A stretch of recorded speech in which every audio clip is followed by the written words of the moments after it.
First ஸ்டேஜுக்கு இந்த Abhiman root care மருந்து கொடுத்தேங்க.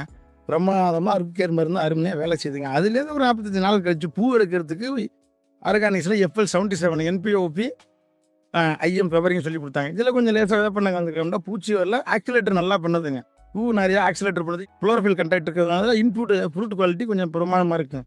அதுக்கப்புறமும் பார்த்தோம் 100 ஸ்டேஜுக்கு என்பிஓபி சாயில் அண்ட் கிராப் இன்ஹிபிட்டர் வந்து ஸ்ப்ரே மாதிரி இதுவும் ஸ்ப்ரே மாதிரி பண்ணி விடுறதுங்க.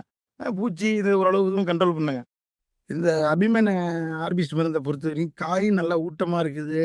பூச்சி அந்த அளவுக்கு கிடையாது. காய் நல்லா ஷைனிங்காகவும் இருக்குது. நல்லா ஈல்டிங் என்ஹான்ஸ்டு நல்லா இருக்குது. பூவும் நல்லா உற்று கொட்டாத அளவுக்கு அதுக்கு தகுந்த மாதிரி மருந்து ஆக்சிலேட் பண்ணியிருக்காங்க. காய் நல்லா ஊக்கமாகவும் இருக்குங்க ஐயா. ஹலோ சார், வணக்கம் சார். என் பேர் சேகலாவதி, தஞ்சாவூர் மாவட்டம் பாபநாசம் தாலுக்கா ஐயம்பேட்டை. நான் ஒரு விவசாயிங்க ஐயா. இந்த வயல், தென்னை மரம், தோப்பு, கத்திரிக்கண்ணு இதெல்லாம் வச்சுருக்கேங்க ஐயா. இந்த அபிமான்கிற வந்து கத்திரி செடிக்கு ஃபஸ்ட்டு ஸ்டேஜ் கொடுக்க சொன்னாங்க. அதுவும் கொடுத்தேங்க. அருமையாக அடி தண்டுலேருந்து கிளையிலேருந்து எல்லா வெடிப்பு நல்லா பாறைகள் பூவுகள் நல்லா வருதுங்க. அப்புறம் அதோட வந்து 2வது ஸ்டேஜுக்கு அப்புறம் ஒரு 25-30 நாளைக்கு அப்புறம் பூவுக்காண்டி உள்ளது FL77 சொல்லிட்டு ஒரு மருந்து ஒன்று கொடுத்தாங்க ஐயா. அந்த மருந்து வந்து பூவுக்கு அடிக்கும் போது கொஞ்சம் வேப்பெண்ணெய் கலந்து கூட பூச்சிக்கும் கேட்குது. நல்லா பூ அருமையாக நிறையா மொட்டு விட்டு நிறையா படத்தாப்பில் வருதுங்க ஐயா.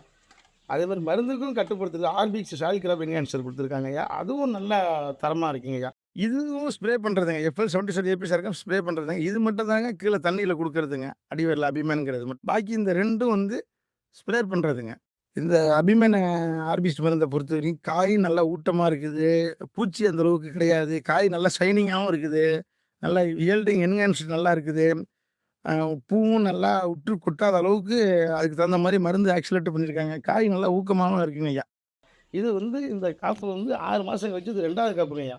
3வது காப்பு வரையும் வர்றதுக்கு இந்த அபிமன் மரத்தினால தரத்தினால நல்லா அருமையாக பக்கா விளையும் விளையுங்க ஐயா. ரொம்ப நன்றி ஐயா.